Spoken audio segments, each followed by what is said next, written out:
Hey there, race fans. It's race day. Top 5 with me, Frank 5. West Coast Swing in the books. It's complete. It's done. And the first race with a brand new short track aero package for 2020 that produced some incredible action all day long. At the end of the day, the first repeat win of the season got his second win of the year, gaining momentum, heading forward as we head back to the East Coast.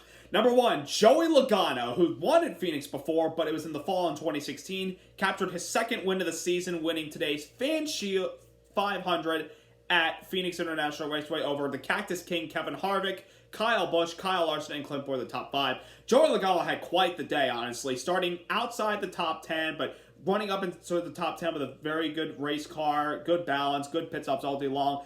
But in the part of the race, he kind of made a couple of mistakes. At the end of stage number 1, he had to restart the tail end of the field because of an uncontrolled tire.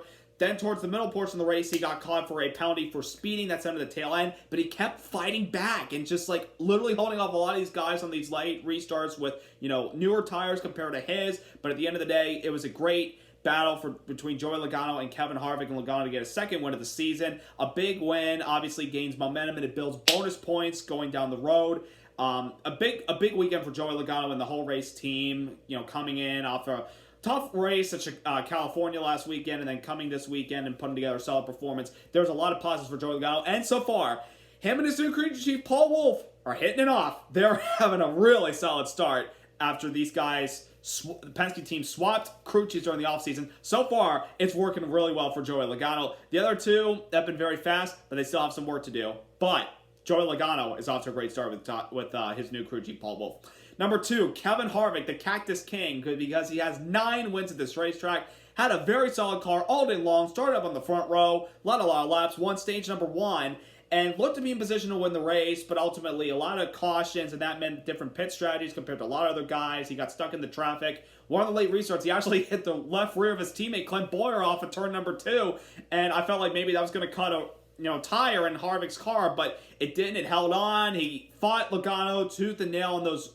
wild restarts towards the end and almost had a chance to get his 10th win.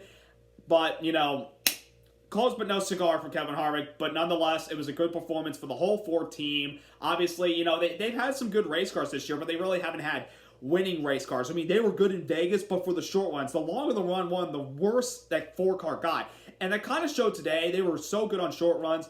Long runs came, they were good, but they weren't great like a lot of other guys. But short runs, which we had a lot of those today with all these cautions, benefited the Ford car to gain track position and gain, and almost got there towards the end. But hopefully after this race, Kevin Harvick can take some positives away from the performance that he and Rodney Childers and the Ford team put together this weekend at basically what we call his playground. Number 3, Brad Keselowski.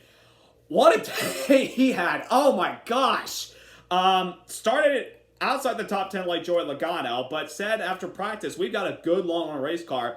And it showed that in the first stage. It looked like he had a really good race car. Then we had a caution. We had a late race restart towards the end of stage 1. And going into turn number 3, on the outside of Denny Hamlin, it either looked like Keselowski cut down a little bit or Hamlin got a little loose and came up. It sent Brad Keselowski into the wall. Denny Hamlin and Ryan Blaney were involved, and that sucks for Blaney because he got a contract extension this weekend, which he absolutely deserves based on his start this year and the performance. Ryan Blaney out of the race in the garage, and Denny Hamlin struggled with that back end damage, and there wasn't a whole lot of damage to the two.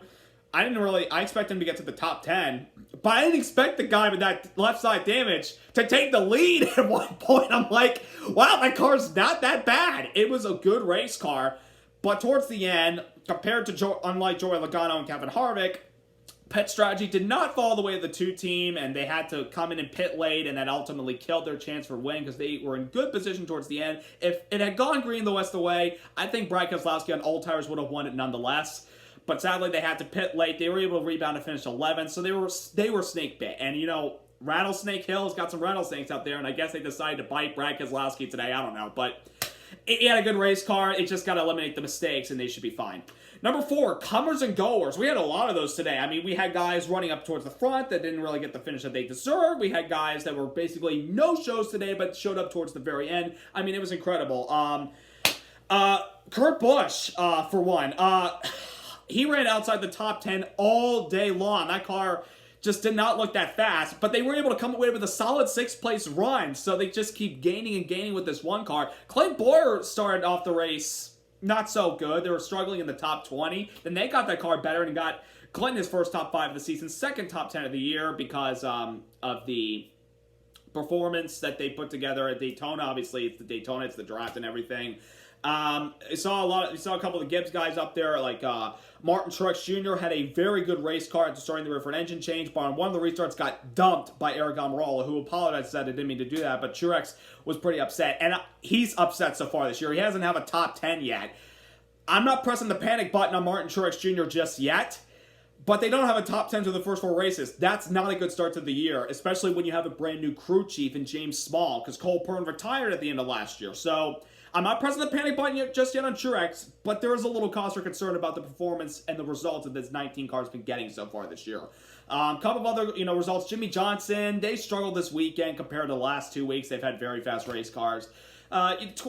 Top 15, like a 12th place finish today. That's a good result compared to where they were in practice Friday and where they were in qualifying yesterday. But other than that, they got a little bit of work to do. Hendrick Motorsports kind of struggled, except for one of the drivers, which we'll talk about later. But there was a lot of comers and goers with the different pit strategies towards the end. We saw a couple guys get good results. Ty Dillon had a top 15 finish. Bubba Wallace rebounded from hitting the wall late in the race, early in the race, and fell 3 laps down. He actually came back and finished 19th because of all the cautions, and there were a lot of lucky dogs. Just a lot of comers and goers, and that brings a lot of intense racing here to Phoenix. Which leads me to number 5. This was the first race of the season with the new short track aero package. Last year, guys were complaining, with the last year's short track package, you can't pass. I'm talking about basically Kyle Busch, talking about passing and talking about can you pass at short tracks, and basically like when somebody brings up you got a chance to win Richmond, he goes, nope, can't pass there. Well, this year NASCAR, instead of the big spoiler last year, which we also have at the 1.5 miles and the 2 miles, we reduced the width and we basically cut like the spoiler really in half. Like there's still a spoiler back there, but we shortened. It's kind of like what we had in 2018, 2017, 2016 at the very least. And I gotta say, combine that with the PJ1 substance that Phoenix Raceway put at the top of turns 1 and 2 and turns 3 and 4 to apply grip for multiple groove racing, they got this right. NASCAR, so far, first short track race, we don't go to another one until Bristol in April, so far, they got this right. That was great racing. You could see, guys you can't pass, you can't close on. You saw a lot of that today with this the rear spoiler. There was a lot of close racing, and there were some passing. There was passing, especially in these restarts. Couple passing on the long runs. A lot of passing on these restarts, which are crazy, especially with the dog leg and all that momentum heading into turn number 1.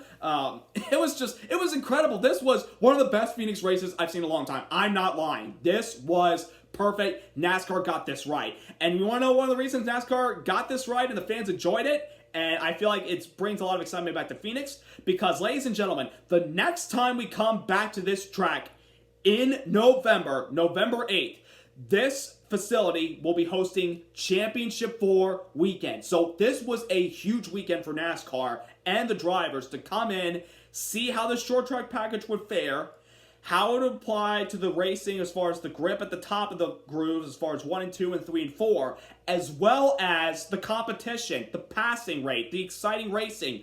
We got all of that today, and hopefully it stays with the short tracks the rest of this year, and it can carry to the Championship 4 weekend at Phoenix later this year in November. They got it right. They got everything right. It's early, but so far, they got this right. Applaud NASCAR and Phoenix for making this one of the most exciting Phoenix races that I've seen in quite some time.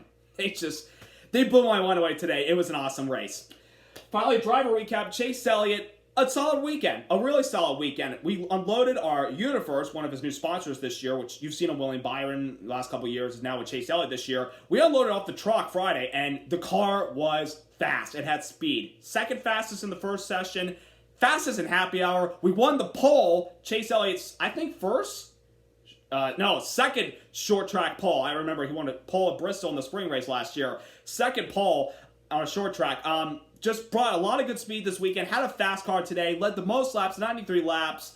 Finished second in stage 1 to Kevin Harvick. We looked so good in stage 2 until we had to make an unscheduled green flag pit stop because one of the lugs on the left front was not tight, so we had to come in. But luckily, we got ourselves in the lucky dog with 2 to go at the end of stage 2. And then a caution for Garrett Smithley's blown engine came out, and we were able to get our lap back. And we had to kind of fight and dig our way to the front. Got back to the top 5, then got a little bit off strategy, but we were able to come away with a solid 7th place finish. It was a good result. I'm happy with it. I mean, am I disappointed? Yeah, I mean, we had one of the top 3 cars, but at the end of the day, you got to be satisfied, and you got to look back. We had speed for this weekend, and if we're part of the championship 4 at the end of the season, then that's huge, and it's big, especially for any other driver that had a good result overall. So it was a good weekend for Chase Elliott. I want to give a quick shout out to rookie Cole Custer, first top 10 of his career, finished 9th today. William Byron, his first top 10 of the season.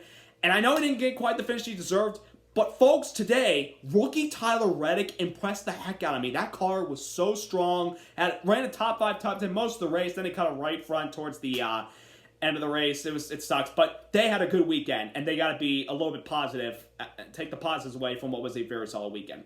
So, up next, it's Atlanta Motor Speedway, and that track's going to chew up the tires big time. So how will the racing shake out? Will Kevin Harvick reestablish his dominance at that track? Will Brad Keselowski go back-to-back in what is a big contract year for him? Or will we see somebody else come in and take the top spot? We shall see, but we're going to be slipping and sliding, and guys will be complaining on the radio saying, I need tires, I need adjustments big time. It's going to be a fun weekend next weekend, so subscribe, like, congrats to Joey Logano, first repeat winner of 2020.